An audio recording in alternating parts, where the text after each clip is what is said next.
Hello, everyone. I'm Roswell Royce Laurie, and welcome to Cool Folks Who Love to Bachata. Yeah.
Hello, everyone.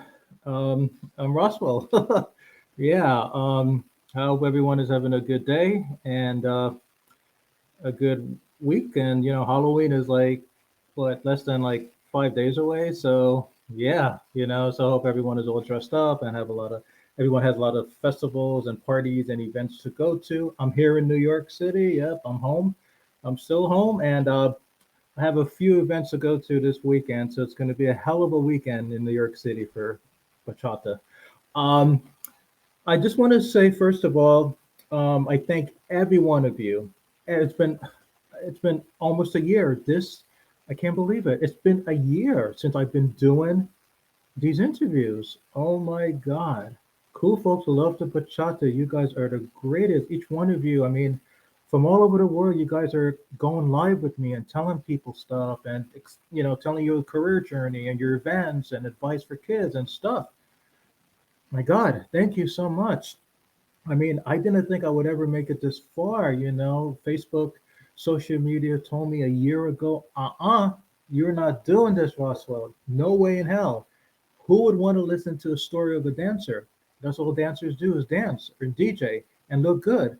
And I said, hell no, there's more to these people than what appears to be.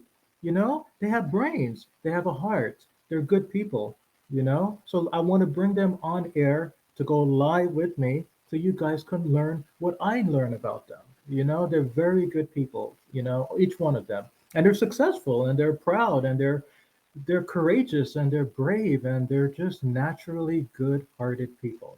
Okay, this is my vision. 3 years ago, when this COVID stuff happened, I was out of pocket for 6 months, and I was on a hospital bed. Couldn't breathe. Lost my hearing, as everyone knows. I'm partially deaf because of COVID. So I said, this is BS. The dance world got to come back. I got to come back. What can I do? So I asked Facebook if I can please, open up a platform so cool folks who love the bachata can get back on a dance floor. I wanted to do something unique. I started out saying, cool man who loves the bachata. Social media said, what about the women? I said, fine, cool women who love the bachata. Then a lot of people are saying I'm being biased. I said, okay, cool people who love the bachata. That's old school.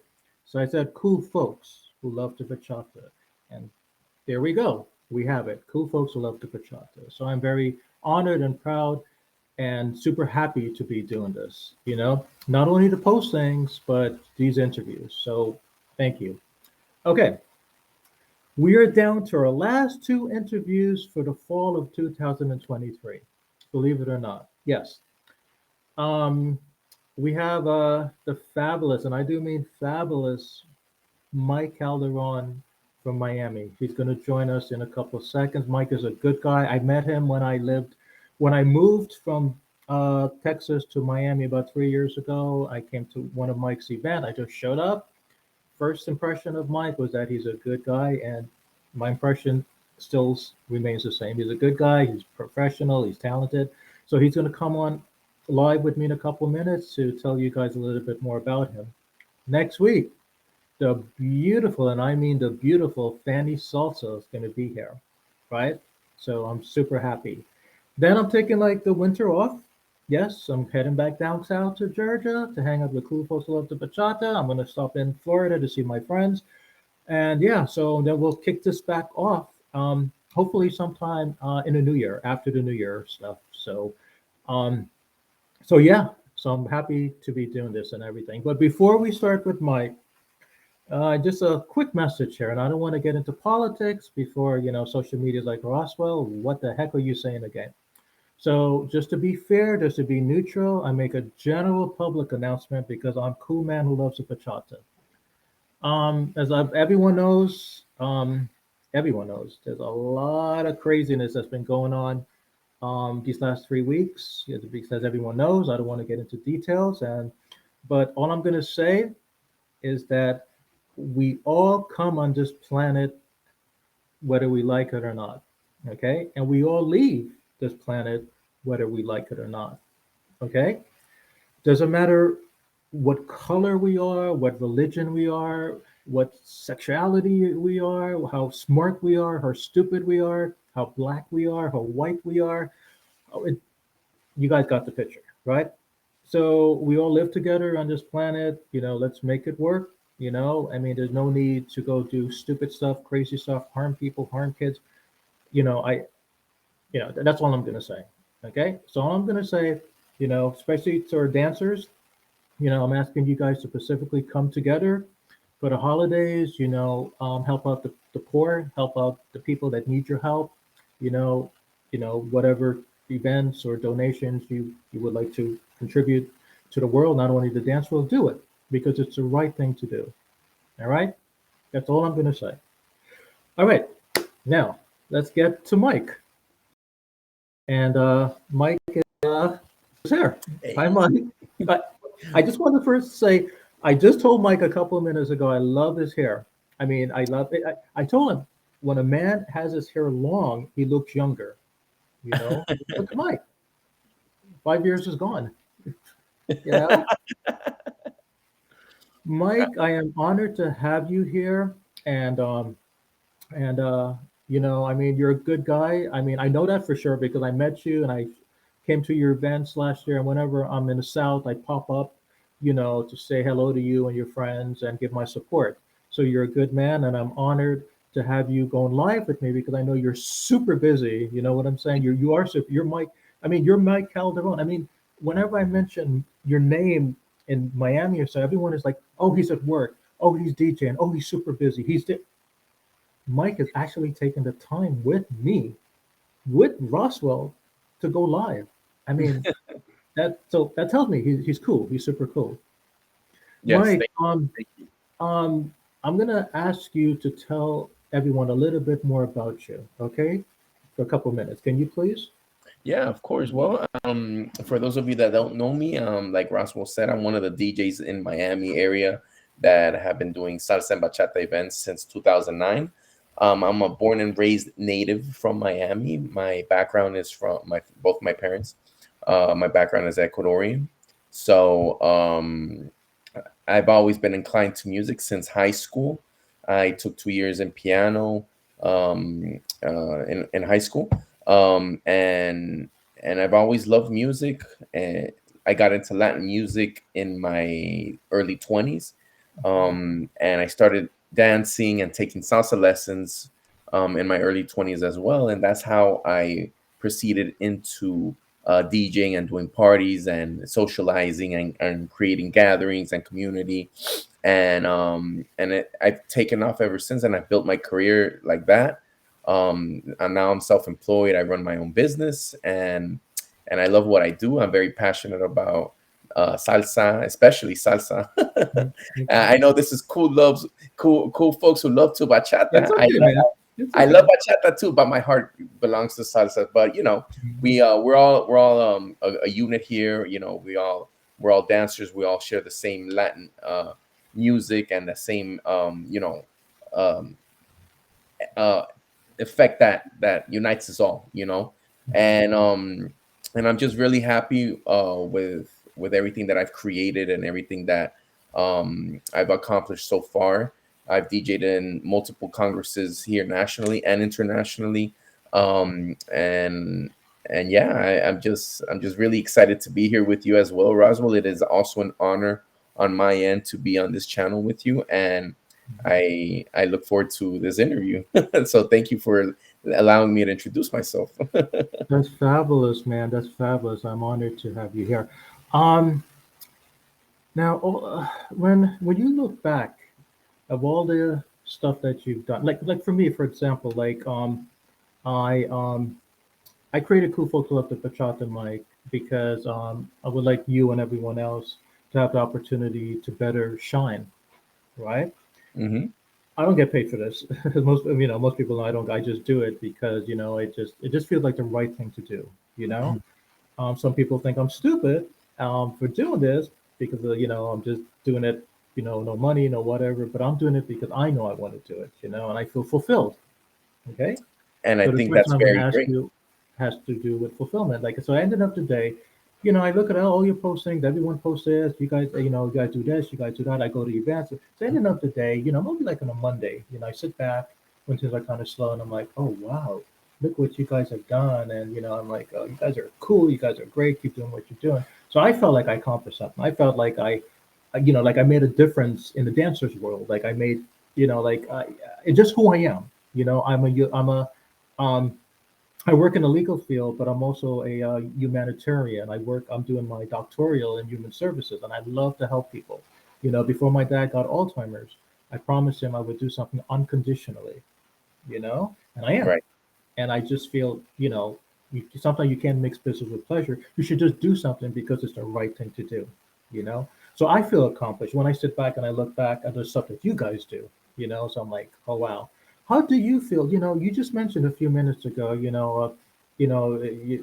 all the stuff that you've done, the stuff that you created, and you DJed, locally, internationally. I mean, you coming from Ecuador, like so much you've accomplished at your stage of your life, of your career.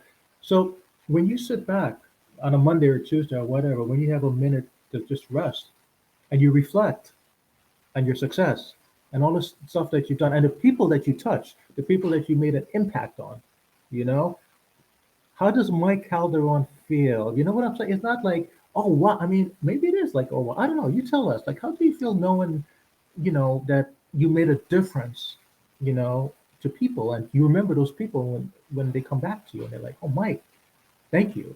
How do you feel, bro?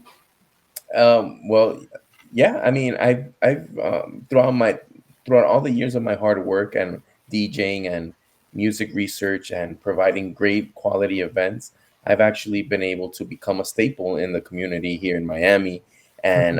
and a resource and a name where people actually um, you know refer to. And whenever you hear salsa, it's I'm one of those names, or dancing, I'm one of those names. And people come and go in our lives, as you well know, and there's some people that take the time to appreciate you. So when I've had people come up to me saying that my events have changed their lives, my music has changed their lives, and they've met their significant other at my event, and they've managed to make multiple friends at my event. So that by that itself, it's a huge accomplishment and something that makes me feel good because I'm not bragging about it, but I can say like I was able to create to give that experience to somebody who maybe in a time when they were there, they needed it. Whether it's fighting whatever depression or fighting whatever problems they were going on in their lives. And then, you know, I see people who have stuck around for many many years, and I've seen them evolve and change, and I've noticed that they are not the same anymore from Mhm. before, and in a positive way. We all grow towards the positive growth. We all have that. So it's very nice. It feels good to me to know that um, I'm able to provide that platform for people to, dance and let their problems go, even if it's just temporarily. I create their dancing home away from home, and it's a safe space where everybody can just get together, have fun, dance, have a good time, watch quality shows, and spend a good time together as a community. So yeah, that's Mhm. that for me. It feels good, Roswell. Yeah, I'm happy you say that, especially about the save the part, because most of my interviews, like I think it was like a couple of weeks ago, I was mentioning to Helene and a couple other people, the reason I got into this dance stuff, well, not even bachata, we can just dance in general, like like the Latin dance, especially and stuff. I was like going through I just ended a breakup. I was in an 8-year relationship with in the deepest relationship I never thought I would ever dream of. So when it ended like, and it almost literally, I said to myself that one night 8 years ago, no one would know. I would not tell my mom, not tell anyone. Just go in the corner room. There's like a strong type of liquid in the corner of my closet. So I'm like, let me just drink it. No one would know what would happen. I was about to take it, bro, and guess what happened? Something weird happened. Something told me or signified to me, turn on the radio.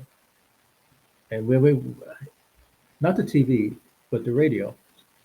So I said, okay, what do I have to lose? I mean, I'm about to like, end my life, because I didn't think there's anything else to live for. But Right. yeah, it was one of those relationships, really bad, bro, really bad. And then the first thing I turned on to and I heard for the first time in my life was a bachata song. Oh, look at that. A bachata song.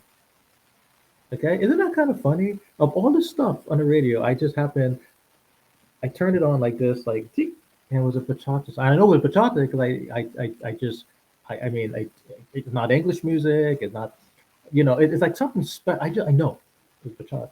So I said, "Oh God, is this how I'm going to end my life? Listening to music I don't have no idea what the man is saying about."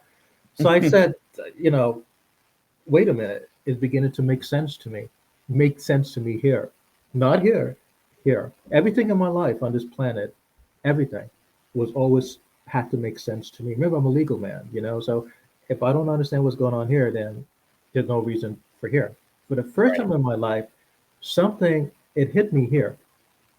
I didn't understand anything what the guy was saying, but I could just feel that he I just felt that he may understand my pain and what I'm going to do to myself in that 2 minutes. For some odd reason, at the ending of the song, I wasn't thinking about killing myself that night. Oh, I'm not saying I'm not going to do it, but I wasn't thinking about doing it. Before you know it, after the music end, I was going to continue my plan to do it, and then I decided to listen to the next song. This is how things became like a like fun. And then before you know it, it was all night, and I was listening to bachata music one after the next, one after the next. And before you know it, I'm like, oh damn, I can't kill myself. I cannot kill myself anymore. The night is over. To make yeah. a long story short, That's how I became got into the bachata scene. Not to hook up with people, not to look pretty, not to look good, but just to save me. And then before you know it, I decided to go to workshop. I traveled the world. I came to Texas. I came to Miami. I learned different techniques how to dance and blah blah blah, and it Right. saved me. So I'm happy when you said the word save because a lot of people think, save it like, oh, I just, a guy just needs to get over a broken heart. Oh,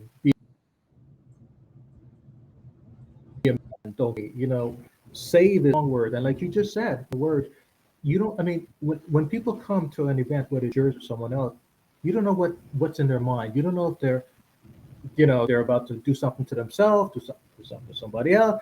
You don't know if they broke up from a relationship. You don't know if they're dying. You don't know anything. All you know is that you're there. Your job is to make them walk away with a different impression, to make them Right. feel more happy. So how do you find this is a DJ question. I gotta ask Mike Calderon. You know, when how do you plan how do you get to know your audience? Like how do you feel the vibe? Like how before you get there you start playing this and that and that whatever, salsa, bachata, whatever.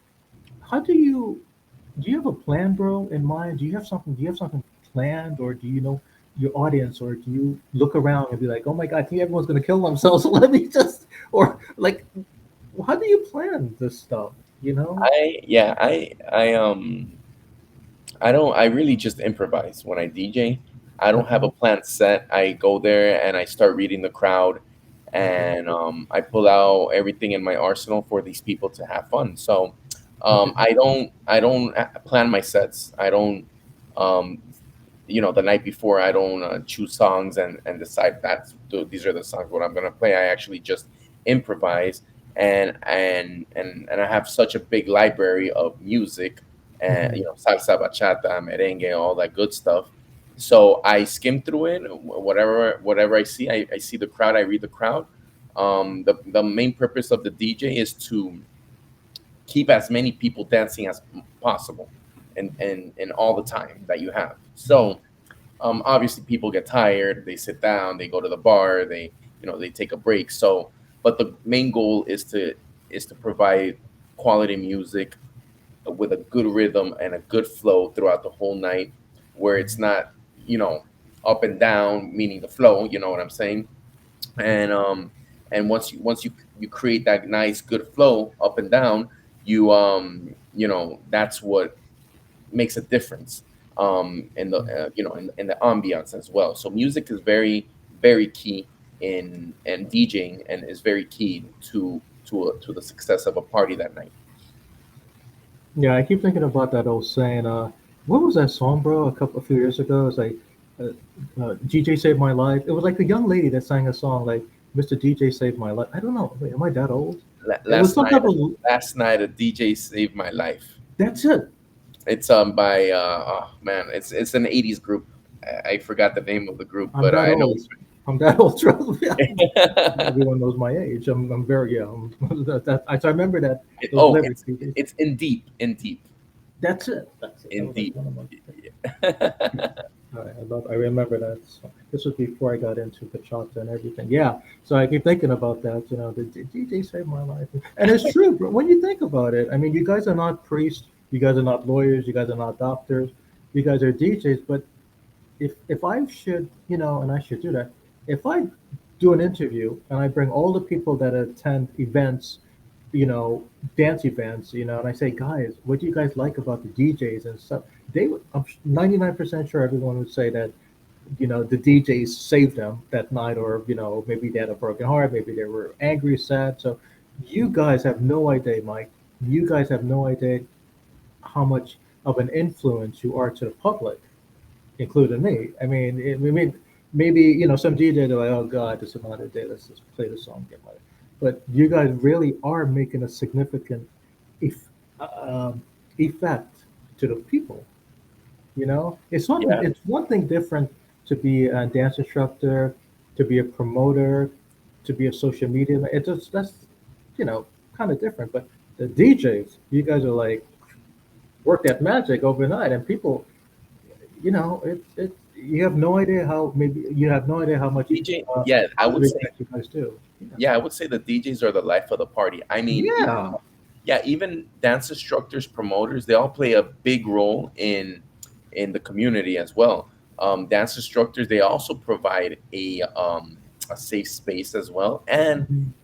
a piece of hope if somebody's going through something, because they come take a class and they have no idea that simply by learning a few steps that also save their lives. The promoters engaging with people, lifting people up and encouraging them to come to parties is also plays a big key in in helping people. So I would say DJs, promoters, dance instructors, organizers, everybody all chip in one way or another towards the benefit and the well-being of everybody, in different ways.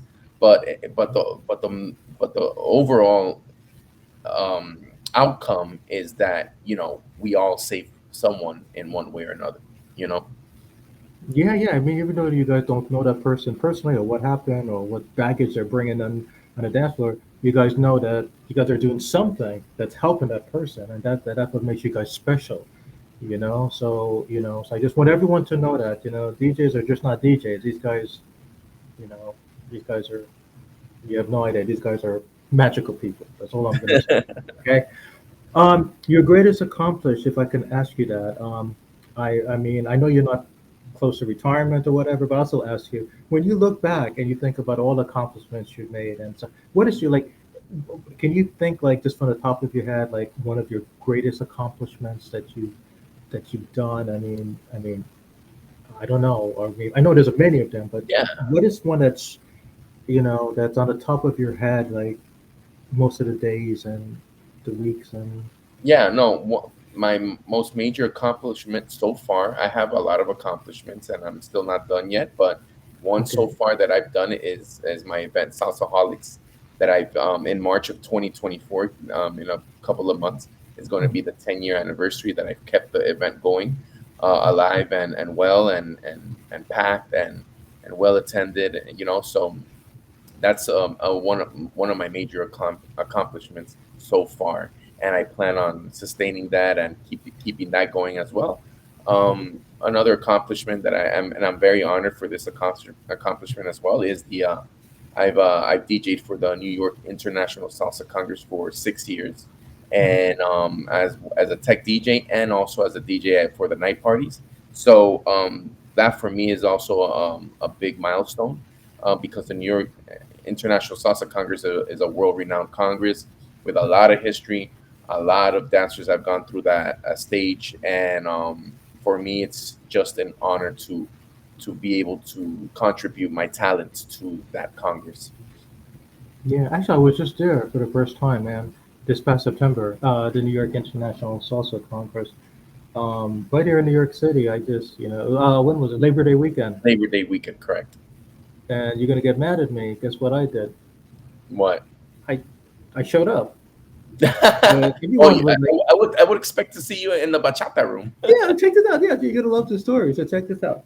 So after I announced, on Facebook, Cool Folks Go to Bachata, hey, I'm going to my first New York Salsa event. People are like, "Yeah, right, Ross. You don't salsa."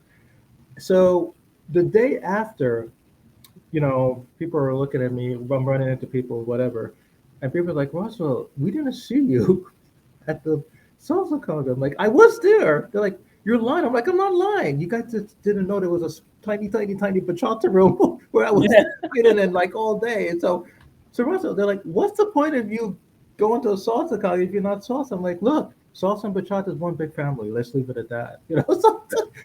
But I did attend it. It was great, and I did run into some people in the salsa room. I did hang out in the. I'll be honest with you. I did also hang out in the salsa grand The ballroom that Grand Ballroom, right? chandeliers that were shining like God knows what. It was beautiful. The performance was there, and some of my friends were salsa dancers. So I did. I did hang out there, but I spent most of my time in bachata.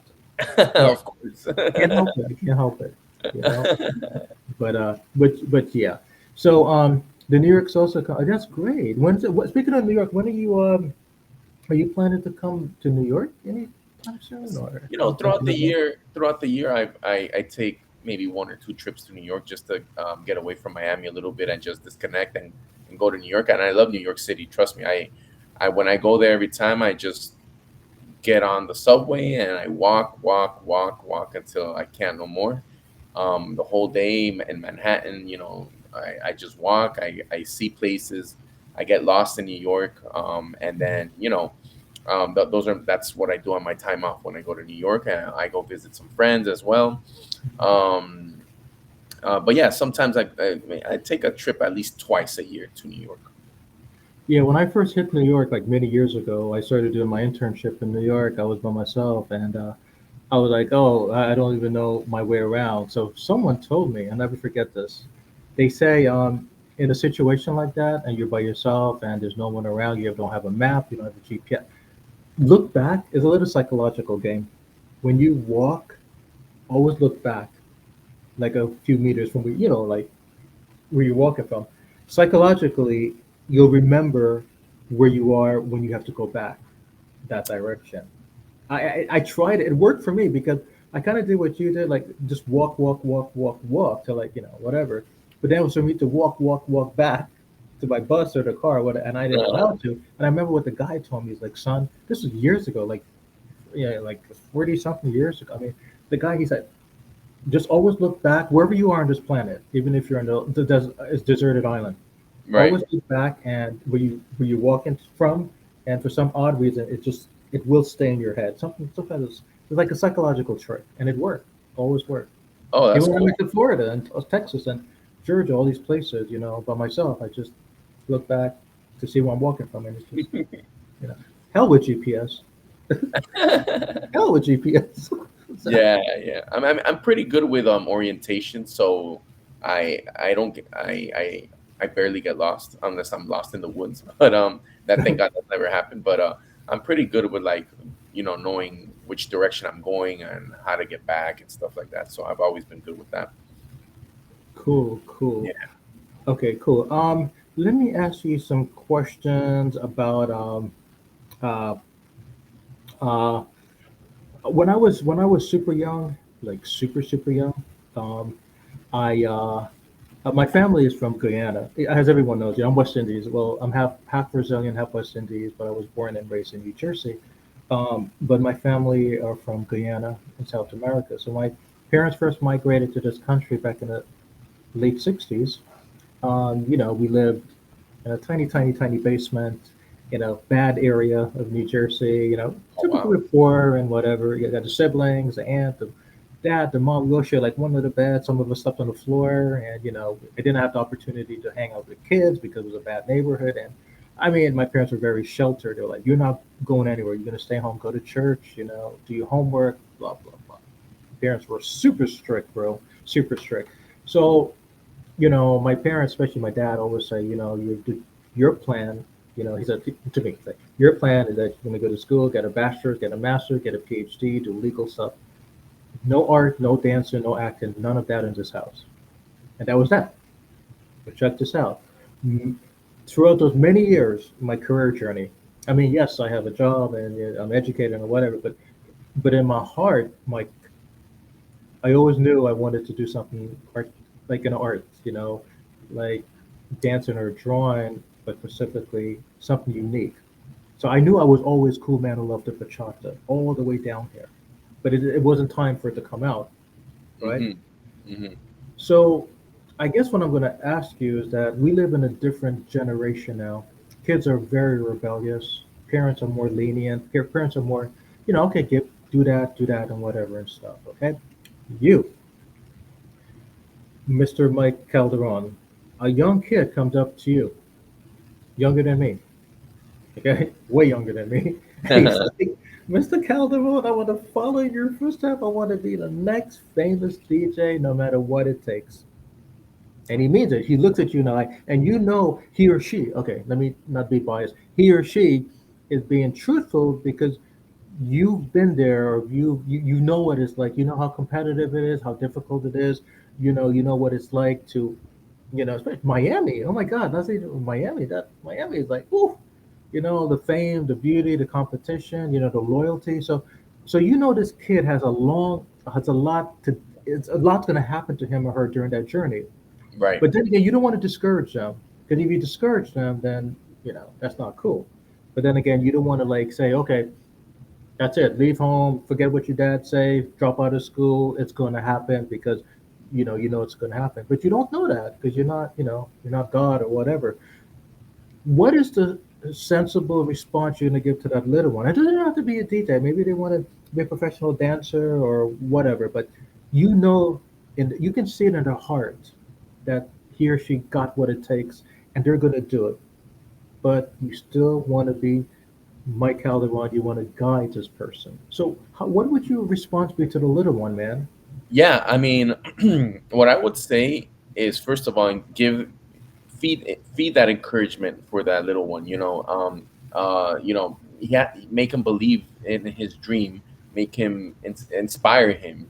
So, and anything that you put your mind to in this world, you can accomplish as long as you put in the work, as long as you live through integrity, as long as you get along with other people. I think everything in this world is a people type of industry. Honestly, like even everything that we do, the more people that like us or that we can get to as to build our community, it's going to benefit us even for the long run.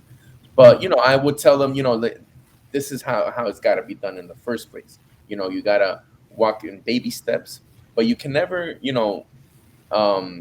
like just forget about your education. You need something to fall back on in case something does not go the way you projected it to be. So I would definitely encourage them to continue their education and get a degree, while in the side they're building their passion and when they're building what they really want to do, because that's the way I did it as well. I have a degree in criminal justice as well, but that's not that I did that for a degree as a backup in case I need to fall back on something. So I did that, and then I started. In the meantime, I was dancing and DJing and doing everything on that side. And then later on, I got my property manager's license, so I was a property manager for several years. So I've gone through education and put in a lot of work in, let's say, corporate America, and while I was building my business on the side, and now my business is flourishing and it's rewarding. So I'm very that's where my main focus is now, and all I look forward to is expanding from that. So people who come up to me and look up to me and say they want to follow my footsteps, that's what I would say. Um, be treat people nice, work on your craft, but don't lose sight of your education.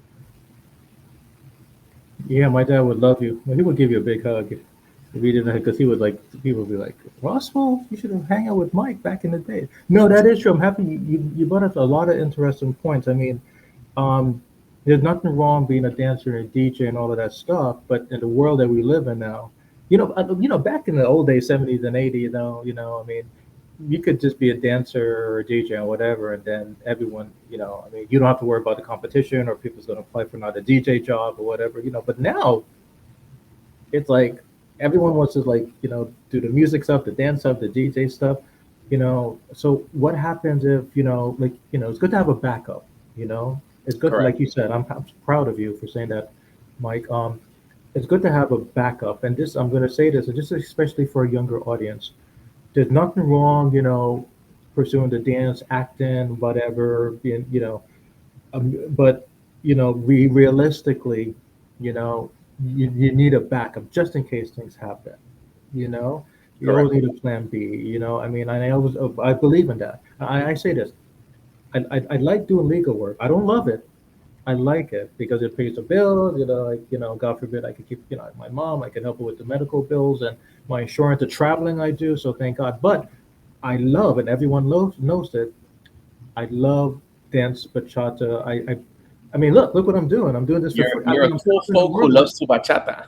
Yeah, cool folks. You don't see like, it's a cool folks who love to practice law. You don't see that, right? It says cool folks who love to bachata. There's a reason I created cool folks who love to bachata. Not a reason because I Right. love. I don't like it. I love it. And when you love something, it shows. But in realistically, it's good to have. I need to, like, I mean, we all got to have a backup. It's part of reality. So I'm happy you made that clear to the young ones. I Right. happy, and it's coming from your lips because you know you are in the entertainment industry, but then again, you're still not losing sight that reality. You have to be Yeah, prepared for you anything. It's part you of never life. know. You never know when something might just hit, when things might hit the fan. If Yeah, that go, and as a better word and a better phrase to say that, if things hit the fan, the next day you have something to back up on, and you're gonna be okay. yeah, yeah. That's true. Okay, Mike. Let me ask you a dance question now. I mean, no, I'm going to ask you another dance question. Okay, check Sure. this out. Um, okay. Um, it's a Saturday night. Okay, in a major city. Doesn't have to be Miami. I know Miami is considered like a major city. Could be New York. It could be okay. Miami, New York, France. I don't know. A big city, a well known. Okay. You got five amigos. They're great friends. They're powerful, very powerful organizers. It's hard to say no to them. They all live within like 5 miles of a radius of this city. And it's a Saturday night. Check this out, bro. Right? So, John, for example, right, he has his event, right? I don't know, maybe like 18,000 he dished out for that event, the workshop, getting people from Europe and whatever, blah, blah, blah. Okay?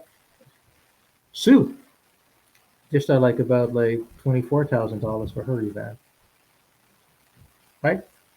So we're talking about Congress, Yeah. Well, or it may Weekender. it may be that way. It may be that way.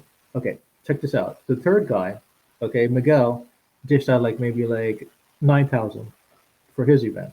Okay, Keo dished out 11,000 for her event, and Rashid dished out I don't know, maybe like 14,000 for his event.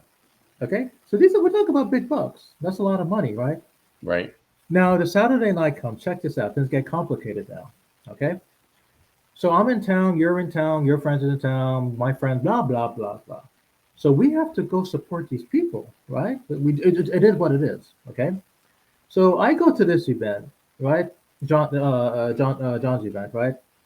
I notice when I show up, there's only about like 14 people. Okay, 14 people. I was there for like 2.5 hours.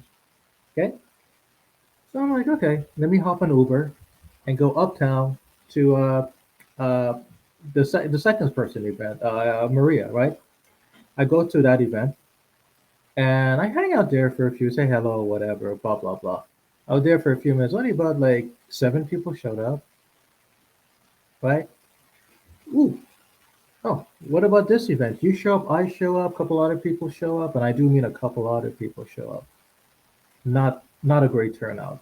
And this guy dished out, a lot, in the thousands. Keo, right? She dished out a few thousand, right? And when I show up, I only notice there's maybe like 14, 14 of us show up. Okay. And this person, oh, I'm not even going to go there. It's sad. I'm not even going to tell you how many people show up. Monday morning comes, bro. Check this out. The smart guy comes, the accountant, the bookkeeper, right? John say, how much did I get for dishing out all those thousands of dollars, sir? $250 he gets back. $250 in his pocket. Woo. Maria, woo. And all those thousands she dished out, the smart guy says when he goes over to bookkeeping, sorry, girl, but you're only keeping like maybe like $300.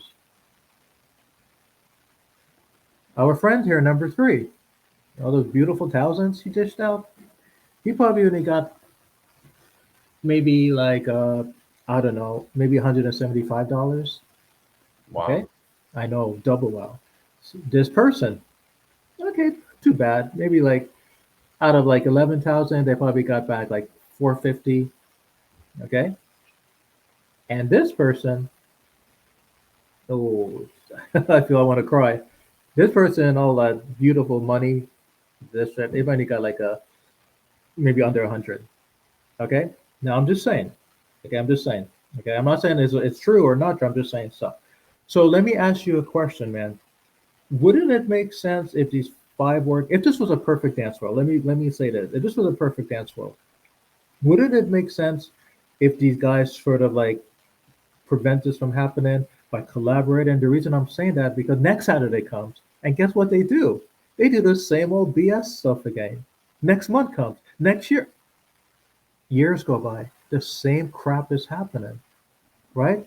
They're Mhm. investing a lot, but they're not accumulating a lot. So hear me out first before I sound ignorant on social media. I'm not a businessman.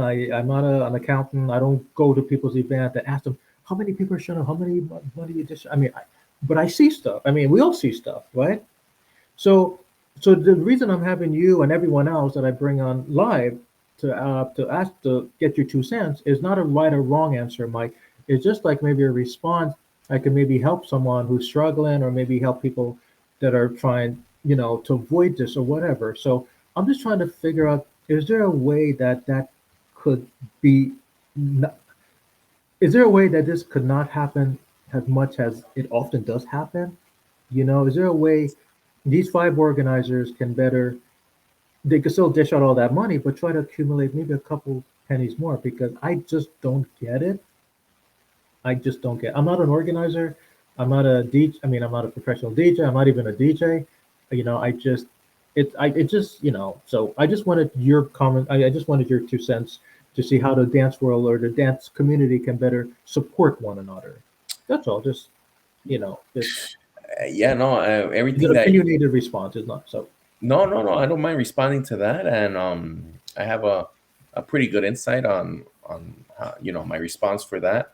Um, I would say the first thing that needs to happen is that these organizers need to come together and have a conversation Mhm. about logistics, about scheduling, and perhaps about maybe even working together in order to combine resources and strength and power to create one big um, event where everybody can benefit. That's one route that can happen. Another route, if they can't come to an agreement or accord about working together or collaborating, then at least for the better of the community and for the better of people of people having to choose to go to which event because they're all friends with the organizers and they all support them, is either one weekend somebody will take this weekend, another weekend somebody else will, another organizer, and so on and so forth. So then that way, you have the organizers spread out, all the events spread out, not Mhm. all happening on one night, and then that way, one week people can support that organizer, the next week another organizer, and so on and so forth, and be on a rotation, kind of like that. That's what I think I would be another solution. But in regards to like yeah, those are the only two things I can see that can happen. Either collaborating all together, putting resources and making one big event, or just spreading it out throughout the every week. So then that way you prevent that from happening. Them losing money, them having a low attendance, and just kind of dividing the community, which I think is sad, but it happens, and what the scenario you just explained happens everywhere, and not just here in Miami, but Mhm. everywhere. And I think it also it stems from like from an ego point of view as well. Um, and I understand that some organizers or these organizers have put in a lot of years of work, and they're defending and protecting what they built and what they Mhm. have. That's great. But we're not the you're not the only cat on the block per se. You have other people that are doing the same thing that you're doing, are creative as you are. So why not try to work together and come together, or at least not to step on each other's toes, and create a plan where we can that happens, that we one weekend I'll take this and the next week I'll take that. it's kind of like that schedule. So that's what I would say. That would be the benefit, not just for them, but also for the community. Everybody now can be a little bit more relaxed because they don't have to go through that pressure of, oh man, if I don't support that person, they're gonna be mad at me, or stuff like that. Like you putting the community in a very uncomfortable position. It's not, there's nothing bad in that, but it's just very uncomfortable. And why not just remove that uncomfortable factor and create something bigger, better, and special for everybody, where you eliminate the division, you eliminate the uncomfortable factor, you get more people to attend the events, you create a bigger community, because all that's going to do is just spread the word, and people are going to bring other people, and they're going to realize, oh man, this is really good. I like the people around us. I like, I mean, people around me. I like the organizers, how they're working. I like the music, et cetera, et cetera. So there's so many benefits of organizers just dropping the egos and dropping the pride, whatever it is, and just be human about it, and at least attempt to try to collaborate with other organizers. Yeah, I mean, I agree with you, bro. I mean, like, and I'm pretty sure who's ever listening, agrees with you too. Like, my problem is that, and maybe I will never get it, even though no matter how many times I ask this question, how many responses you and everyone else and cool folks give to me, the thing that I don't get is that, okay, maybe I may have, okay, maybe those numbers that I created, 20,014, okay, maybe I was a little going overboard here, okay, but the point what I try to say in my example is that if you're if I'm dish if I'm dishing up more than I'm receiving, like something doesn't make sense unless I'm a really nice guy and I'm like, I just got this money from heaven that given to me, or I'm like, and I don't know what to do with it, then I'll be like, yeah. But it doesn't make sense if, for someone in their right mind, no matter how much ego there is or machoism or whatever, um, I just don't get that part. Like, why would I, if I have like $5,000 and what's the word I'm looking for? I invested, or I focus it on an event and blah blah, and then Monday morning comes and I only get like $5 back or $10 back, and then I'm like, next week I do the same thing, and next month. So is either I'm psychologically totally messed up in the head, or I'm trying to give a message to everyone. It just doesn't, like, that part I don't get. I That, don't think that I'll ever get that, because maybe there's stuff that I don't know, that I don't need to know, or maybe there's stuff that maybe that money is going back to. I have no idea. All I'm saying is just that, how can the reason I bring this up every time is just that I'm trying to help everyone else who's starting into this business, especially the young ones and stuff. I mean, and not necessarily Miami. And I'm happy you said that. Not This is not a Miami question. This is just a general dance question for the entire world. That happens a lot nowadays, especially more now than it did before, because now COVID is over and there's more competition because people have to make up for their bills. They have to make up for not having, workshop congresses. They have to, I mean, I get that. I get that. But what I never will get is, why would I dish out like 3,000, 2,000, or whatever, and I only get like $100 or 200? I mean, it for me personally, it does not make sense. It may make sense to somebody else in the dance world or an organizer, but it does not make sense to me. So that's um, all I'm saying. So forgive. I want to apologize to everyone if I'm just being totally off here in this interview, but no, that's no, the main reason for doing this. it's a good point, and you bring up good points, Roswell. A not everybody has an efficient or a sharp business mindset, and it's okay that somebody doesn't have that. But I would recommend, and I would suggest for people that don't know what they're doing, to save their money and first learn the ropes of the business first, create network, create connections, and and take it from there before you Mhm. invest any major money into something that is going to flop. Giving you a return of, you put an investment of 5,000 and you're only getting 200 back. That's not that financially that doesn't make sense. So from a business point of view, is, we're investing this money because we believe in our product, and we believe that our network and our connections are strong enough to be able to um, uh, have a good ROI. You know what I'm saying? So, and then year after year or month after month, your ROI becomes bigger and bigger and bigger.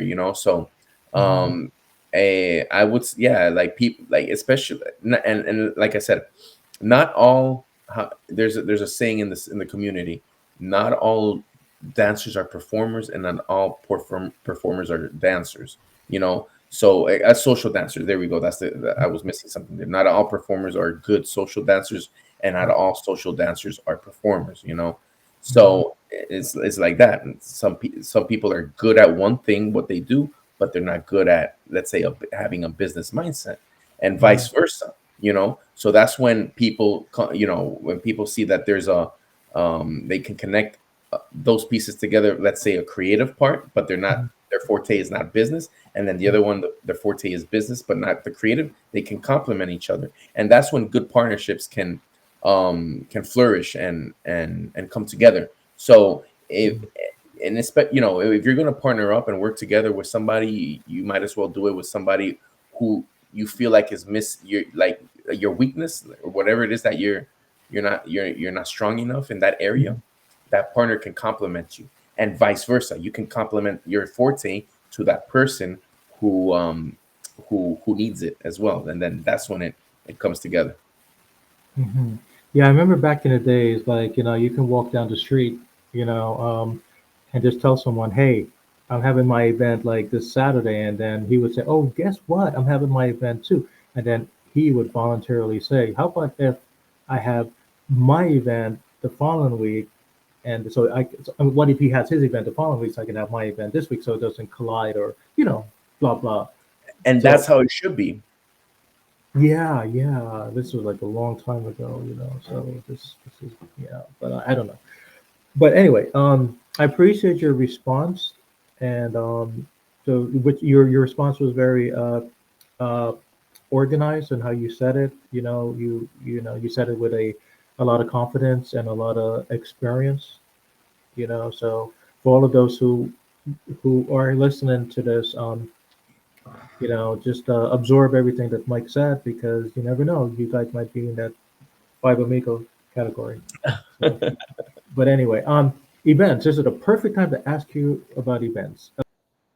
Okay, so Mike, salsa season is coming up. All right, Yeah, I want to yeah, share. I want to share that flyer that you posted. So bear with me for 1 second. Is that sure, okay? So I can just so everyone can see that beautiful Halloween flyer that sure, you and sure. your No, friends created. Okay. Okay. Do you see the flyer up here? The Salsaholics Halloween boom, flyer. there it is. Yep. It's beautiful, bro. What was going on in your head, or I mean, did you create this, or someone else? You created your own flyer. You created this, right? I like No, it. no, I have a person, an employee that creates my flyers, and I give him basically the concept of what I'm looking for. So he's actually the creative mind behind the flyer. All I Mhm, do is I pitch him kind of like my vision for it, and then from there he takes my vision and he creates his own art. So mhm, this is his product, and his name is Jesus Gecko from Mexico, from the city, and he creates my graphic designs. Yes, and then yes, Salsaholics Halloween, Friday, October 27th. We're gonna have a costume contest. First and second and third place. First place gets $200 and two full passes to the New York International Salsa Congress of 2024. Second place gets two pairs of Dapper D's. Dapper D is my official vendor at the event. He's the one that sells dance shoes, really cool dance shoes, which I highly recommend everybody check him out. Dapper D, and he has a lot of products for women as well, like bodysuits and accessories and stuff like that. So I highly recommend you guys check out Dapper D on Facebook and Instagram. Third place get two comp entries to Salsaholics. So whoever wins third place gets 2 free entrances to the next Salsaholics. And of course, I have my musicians with me, Eduardo Cano, who's on the congas, and Joseph Watts on the timbales. So we have also live music there, 9 p.m. At 9 p.m., right before the social, we have Alex Flavor from Flavor Factory, who now lives in Miami, teaching in all levels on 2 salsa workshop at 9 p.m. So if you guys want to brush up on your moves right before the social, you definitely can take advantage of that, of the class right before the party. And it's hosted at Club Tropical Ballroom, 211 Southeast 1st Avenue, Hallandale, Florida. It's a beautiful ballroom, a very elegant venue. I highly recommend you guys check it out this Friday, on the 27th. If you guys need tickets and more information, visit my website, miamisalsaevents.com. You can also look me up on Facebook and Instagram, Mike Calderon, and my business page, Miami Salsa Events. Yeah, definitely, definitely. I was there. I think I attended. I think when I first met Mike, when I first met your mom, was this Alex? Alex Alzumba. I think. Yeah, I think I was there when I first came to Miami in when I was February. Yes, I did come to this ball, Hallandale. I remember. Right. Yeah, I Yeah, remember seeing you your there too. mom was there. I think this. I think was this when your mom made a speech about you, or you made us. I think when you mentioned something about your mom, you made an announcement, or she's a great person, or something. I mean, you. I Yeah, remember yeah. you before I became friends with you. I remember you showed up in the front of the audience to give a speech or something, or like a quick speech. You mentioned something about your mom, and because she was a lady at the front door. I think she was a lady at the front. Well, I don't know. I just remember you Yeah. were there. You know, and Yeah, then there were a couple of times where I call my mom out to the front, just to honor her and show her love and let everybody know who she is. yeah. So when you did that, you don't notice about me, but when you did that, I said to myself, I want to get to know you more because the love that I have for my mom, you can understand that's a love that you have for your mom. You know, so I said, this Mike is cool. I'm gonna get to know him. He seems very cool. I like that. I like that. But I like this flyer. It's very beautiful, bro. And the colors and you guys did a great. I mean, I love how it's done. I love how it's done. And I encourage everyone to go. And I'm just not saying that, but 'cause I've witnessed this event. I've been to your events and I know how things are. So it's going to be fun for everyone. Even if you guys never been to an event like this or any of Mike's events, I mean, this is something you guys should go. And I'm sorry that I'm not in um, Miami or Florida to attend one of these because I would have, You'll be in spirit, Roswell. I'll be in, maybe I'll get dressed up as a spirit or something. But I, yeah, great. I like that. I like that. Okay. So tell Alex, Alex Flavor, I said hello, and I want him to go live with me. You know, Okay. so, so yeah, that would be cool. So Mike, okay, Yes. I guess that's it. I'm just trying to. I mean, we're what? Not so fast. Not so fast. I'm not going to let you go to bed so quickly. 5 years. What are your plans for the future, man? 5 years down the line, where am I going to see? If I go live with you 5 years from now, right? And like, what are we going to be? What might be? What you talking about? We're not going to be talking about our five organizing because hopefully by then they'll get their crap together. But Right. what I, I'm going to ask you that. So where you like? What are some stuff? Where do you see yourself 5 years from now, man? What are some big accomplishments you that most likely you're gonna get Oh, accomplished? If I can yeah. say it. So, Um, 5 years from now, I see myself um, having my business, much more expanded as it is, more than it is right now. mm, I I I want to plan. I see myself hosting a congress or a festival or a weekender mm, um, down the road, and buying another property. Investing mm. into real estate as well. Mm. So those are my, about 5 years from now, I think I can accomplish all that. Okay, yeah, you should have your weekend there, man. That would be great. Imagine Mike Calderon weekend there. That would be awesome. I'll be the first one to do the flyers for you, man. That would be. Now let's think about a weekender starring Mike Calderon. No, no, New I York actually, City. New York City weekend there. Oh yeah, there we go. New York City, Mike Calderon. Bringing all the people from Miami and New York. I'm making them. Yeah, a collaboration. Thank you. Yeah, yeah. Hopefully one day, Roswell. Yes. It was a it was a pleasure. Sorry, I'm a little choked up here again of the cold weather in New York. It was a pleasure speaking with you.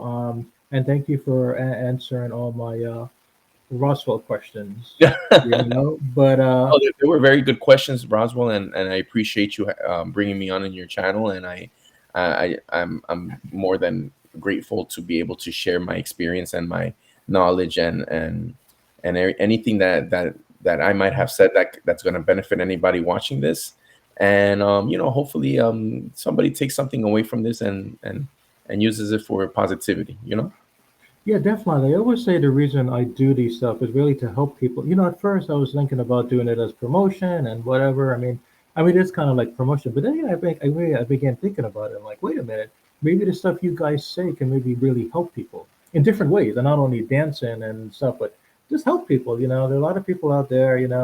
They just want something positive to do, or they need some guidance or role models. Especially the little ones. I'm always focused on the little ones because I always believe the little ones is what really need more guidance than the older ones. So The that's the little ones are main the reason. Yeah, that's the main reason I do this. So we can help people. Um, I agree. I do plan to, I do plan to come back down south to say hello to you and everyone else this winter.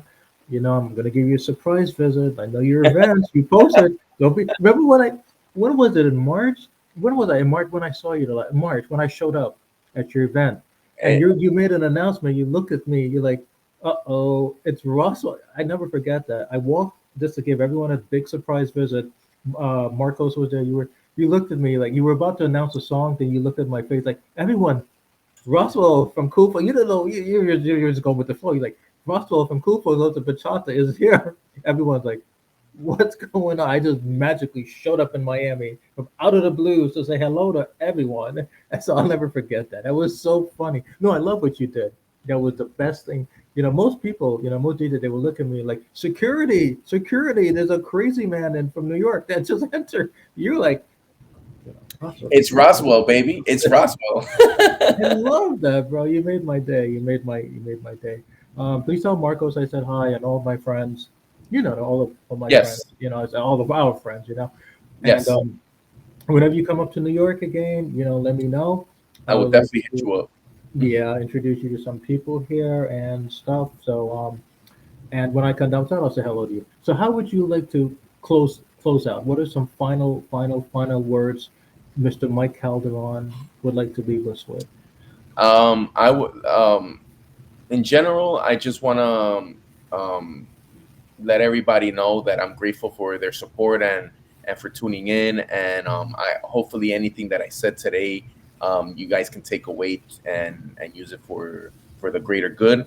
I wish everybody the best. I wish everybody's dreams and come true and keep working on your craft. Don't ever give up on your dreams. Don't ever stop doing what you love doing, because that's probably the biggest crime you can commit to yourself. So I would say, just stay positive, stay motivated, stay inspired, keep hustling, keep working, because all that is going to bring bigger and greater rewards and down the road and in the future. You're a good man, bro. I'm gonna give you a big hug when I come to Miami in a couple. Yeah, I'll give you a big Roswell hug. Thank you. It was nice speaking with you, and have a good Halloween. And I'll see you when I come down south this winter. For sure, Roswell. Thank you so much for having me, and good night to you as well. And happy Halloween, and I'll see you soon, brother. Thank you. Peace, bro. Peace. All right, bye, Roswell.